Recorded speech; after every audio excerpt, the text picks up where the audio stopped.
Good morning everyone. कैसे हैं आप सब लोग? आई होप कि आप सब लोग बहुत ही अच्छे होंगे। सबसे पहले तो जय छठी मैया आप सब लोग। मैं अभी यहाँ पे ना सुबह सुबह बिल्कुल भोर में उठ गई हूँ और पति देव जी और भैया अभी लेके जा रहे हैं कोसी। तो कोसी जो हमने रात में चढ़ाया था ना मैंने, तो वो सुबह में एक बार घाट पे फेरा जाता है, तो यही वो लोग फेरने के लिए जा रहे हैं। मैं नहीं जा रही क्योंकि फिर बाबू उठ जाएगा, तो बाबू को भी देखने के लिए एक जना चाहिए। तो जब ये लोग आ जाएंगे तब मैं नहा धो के फिर वापस घाट पे जाऊंगी। अभी ये लोग कोसी फिराने के लिए जा रहे हैं। कोसी फिरा के दिया विया जला के फिर वापस आ जाएंगे ये लोग। और मैं अब फटाफट से रेडी हुई हूँ, सच बता रही हूँ। बहुत आपाधापी होती है सुबह के टाइम, तो बहुत ज़्यादा होती है। 3 बजे 2:30 बजे की मैं उठी हुई हूँ और तब से मैं लगी हुई हूँ। फिर भी मैंने सोचा जितना जल्दी हो सके करूँ, लेकिन फिर भी करते करते लेट हो ही जाता है क्योंकि छोटा बेबी है। तो मैंने आप लोग को बताया कि बहुत सारी दिक्कतें होती हैंगी पहली। और यहाँ पे पति देव जी निकल गए हैं सर पे दौरी लेके घाट पे जाने के लिए। तो ये मुझे वहाँ पे तो छोड़ के आएंगे, फिर बाबू को और आदू को रेडी करके फिर लेके जाएंगे क्योंकि घाट उतना दूर नहीं है। तो यहाँ से ये मेरे को वहाँ पे छोड़ देंगे, तो फिर वापस आके बच्चों को, क्योंकि बच्चा अगर बाबू उठ जाएगा तो फिर वो किसी को भी नहीं सोने देगा, मतलब वो किसी को भी नहीं, किसी के पास भी नहीं जाता वो सुबह सुबह के टाइम। तो अभी ये लोग हम लोग निकल गए हैं। आप लोग ब्लॉग को एंजॉय करिए और चैनल को सब्सक्राइब करना मत भूलिएगा और वीडियो को लाइक करना भी मत भूलिएगा।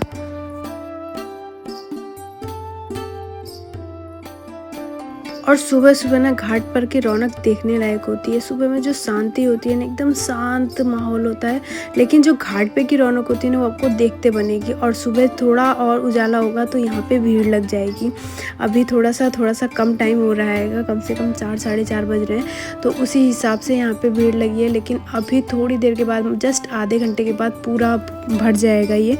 तो बहुत ही शांति सी मिलती है और ये तपस्या ही होती है।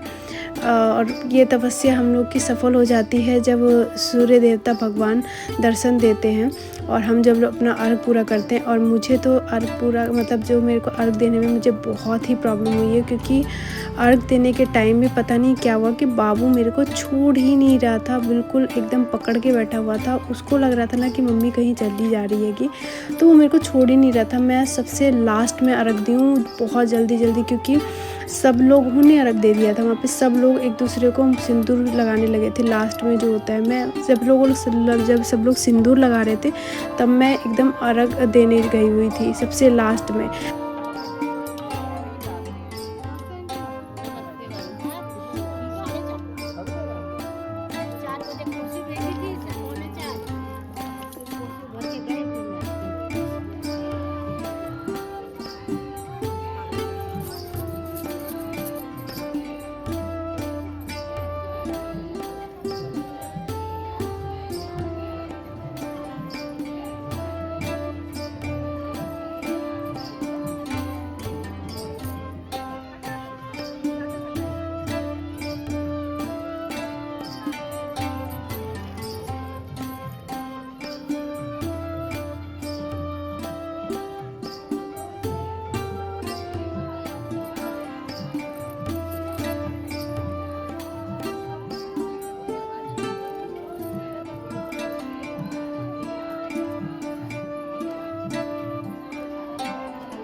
और अभी ना अर्घ देने का टाइम हो गया है और मैं पतिदेव जी का वेट कर रही हूँ। उन्होंने आने में भी टाइम लगा दिया और जब आए तो फिर बाबू मेरे को अर्घ ही नहीं देने दे रहा था। मतलब सारी तैयारी करके रख ली थी लेकिन अर्घ ही नहीं देने दे रहा था, छोड़ ही नहीं रहा था, एकदम साड़ी पकड़ के खींच दिया था मेरे, मतलब उसने ना मेरे को परेशान कर दिया था बिल्कुल एकदम एंड मोमेंट पे। पर किसी को मैंने जैसे तैसे पकड़ा के, वो रो रहा था बहुत ज़्यादा, रो के हबड़ तबड़ मैंने अर्घ दिया और फिर मैंने उसको पकड़ा क्योंकि वो बहुत ज़्यादा रो रहा था और उसको मनाना बहुत ज़्यादा मुश्किल होता है। कोई वो किसी किसी की बात नहीं सुनता है, रोने लगता है तो किसी की नहीं सुनता है। और यहाँ पे अभी सूर्य देवता नहीं निकले हैं, सब लोग भोर का इंतज़ार कर रहे हैं। और अब हम लोग पूरब की दिशा में अर्घ देंगे। शाम को हमने पश्चिम की दिशा में दिया था, अब हम लोग पूरब की दिशा में अर्घ देंगे। और अब हम लोग नाक से सिंदूर करेंगे और उसके बाद अर्घ देंगे। तो नाक से सिंदूर मैंने किया और इन दीदी ने भी मेरे को नाक से सिंदूर किया, सभी को वहाँ पे किया। फिर हम लोग अब अर्घ देने का टाइम आ गया हम लोग का।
फिर घाट पर से आने के बाद पूजा पाठ कर लेने के बाद हम लोगों ने खिंचाई फ़ोटो परिवार के साथ। और यहाँ पे बाबू को मैंने पकड़ा है क्योंकि अब ये किसी के पास नहीं जाना। मैंने बताया ना कि कितना रो रहा था, ये बहुत ज़्यादा रो रहा था। बट अब जब मैंने इसे लिया तब जाके ये शांत हुआ। और मेरी बेटी का भी मुँह सुबह सुबह बना हुआ था, उसको सुबह सुबह चाहिए था कि मुझे ये नहीं दिलाया, मुझे ये नहीं दिलाया। अब सुबह में दुकान थोड़ी ना खुली रहती है, अब वो डिमांड करी थी कि मुझे ये नहीं दिलाया। वहाँ पे घाट पे गए, मुझे ये नहीं दिलाया। घाट पे सुबह सुबह कौन सी दुकानें खुली हुई थी। और फिर उसके बाद हम लोगों ने फ़ोटो खिंचा के मैंने लिया पापा जी का आशीर्वाद। पहले मैंने जाके घर पे पूजा की, पूजा करने के बाद फिर मैं पापा जी का आशीर्वाद लिया, पतिदेव जी का आशीर्वाद लिया। उसके बाद मेरी पूजा इस तरीके से संपन्न हुई। और अब मैं अपना व्रत खोलूँगी, जिसका मतलब एक होता है ना कि इसमें सच बता रही हूँ कि 3 दिन के उपवास के बाद ना भूख नहीं लगती है। ऐसा लगता है कि वो जो एक घूंट पानी होता है ना, वो कहीं से भी मतलब ऐसा लगता है कि वो एक घूंट पानी बस गले में हो जाए। क्योंकि इस प्यास जो भूख होती है तो वो पता ही नहीं चलती है, लेकिन जो प्यास होती है ना वो आपको महसूस होने लगती है कि सुबह के टाइम में। तो वही प्यास अभी मुझे महसूस हो रही थी, मुझे लग रहा था। और जब भी मैं पानी मतलब जब भी व्रत खोलो, कोई सा भी व्रत खोलो ना, तो गर्म पानी से ही खोलना चाहिए, मतलब सुसुम पानी से, नहीं तो ना आपका गला ख़राब हो सकता है। और इसीलिए मैंने यहाँ पे गर्म पानी पतिदेव जी ने मुझे दिया और उससे मैंने अपना फास्ट खोला। और फास्ट खोलने के बाद इस तरीके से संपन्न हुआ मेरा छठ व्रत। आई होप आप सब लोग का भी छठ व्रत बहुत अच्छे से संपन्न हुआ हो और छठी मैया आप लोगों ने जो मांगा हो छठी मैया आप लोग को दे। छठी मैया हम सब लोग की सारी मनोकामना पूरी की करें। मैंने सासू माँ जी से आशीर्वाद लिया, पतिदेव जी से भी आशीर्वाद लिया, सबसे लास्ट में लिया। और फिर उसके बाद अपना व्रत खोला। व्रत खोलने के बाद जितनी भी सारी चीज़ें हैं, अब बहुत ज़्यादा काम है, मतलब पूरा समेटने में 1 हफ्ता 1.5 हफ्ता लग जाएगा। क्योंकि बहुत सारे, एक लगता है ना कि शादी जो होता है ना, शादी की तरह ये होता है कि मतलब पूरा एकदम पूरा घर बिखरा रहता है। मतलब उसके बाद उसे समेटने में 1-1.5 हफ्ता आपका निकल जाता है पूरी तरीके से। और जो अकेला बंदा है उसको तो 2 हफ्ते लग ही जाएंगे ये सब समेटने में। तो इसी के साथ आज के ब्लॉग को मैं यहीं पे एंड करूँगी। आई होप मेरे छठ के ब्लॉग आप लोग को बहुत अच्छे लगे हों। और ये है छठ का चौथा दिन का ब्लॉग, तो ये ब्लॉग अच्छा लगे। और मैंने ना यहाँ पे मैं बताना भूल गई, जितनी भी सब्जियाँ होती हैं ना, वो सब्जियाँ मिलके ये प्रसाद बनता है जो सब में बँटता है। और बँटने के बाद मतलब इसे खुद भी ग्रहण किया जाता है, खाया जाता है। तो इसको मैंने मतलब हमारे घर में शुरू से मैं मम्मी को देखती आ रही थी बनाते हुए, और ये सभी के घर में बनता है। तो जो लोग बिहार से हैं, जो लोग करते हैं छठ व्रत, उन लोग को ये सब पता होगा। जिनको नहीं पता है उनको मैं बता रही हूँ कि ऐसा बनता है और ये भी प्रसाद होता है। तो दाल चावल वगैरह तो पतिदेव जी ने बना दिया था, सब्जी रह गई थी तो सब्जी आके काट पीट के मैंने सब्जी को बना दिया। और फिर आस पड़ोस में भी बांटना था और खुद भी घर में सबको खाना था, तो बना के सभी को मैंने दिया। बना के उसके बाद अभी बहुत पूरा घर बिखरा पड़ा हुआ है। और बिखरा पड़े होने के कारण है कि मतलब इस टाइम में ऐसा होता है ना कि हमको बिल्कुल भी टाइम नहीं मिल पाता। ये सब चीज़ें, बर्तन बिखरे पड़े हुए, कपड़े बिखरे पड़े हुए हैं, लेकिन मैंने उसे छोड़ दिया कि अब मुझे धीरे धीरे मैं उसे समेटूंगी और कैसे समेटना है वो धीरे धीरे पता चलेगा। तो ये सब्ज़ी मेरी हो गई है, प्रसाद बनकर रेडी हो गया है, सभी को बांटूंगी। तो आज के ब्लॉग को मैं यहीं पर एंड करती हूँ। मिलती हूँ आप सब लोगों से नेक्स्ट ब्लॉग में, तब तक के लिए टेक केयर, बाय बाय। और हाँ, चैनल पर नए हैं तो चैनल को सब्सक्राइब करना मत भूलिएगा, वीडियो को लाइक करना मत भूलिएगा। Also press the bell icon ताकि आने वाली वीडियो के नोटिफिकेशन आप तक टाइम टू टाइम पहुंचते रहे और मेरी कोई भी वीडियो आप सब लोगों से मिस ना हो। मेरा ब्लॉग कैसा लगा मुझे कमेंट करके ज़रूर बताइएगा, मुझे पढ़ने में बहुत ही अच्छा लगता है आप सब लोगों के कमेंट। Okay bye.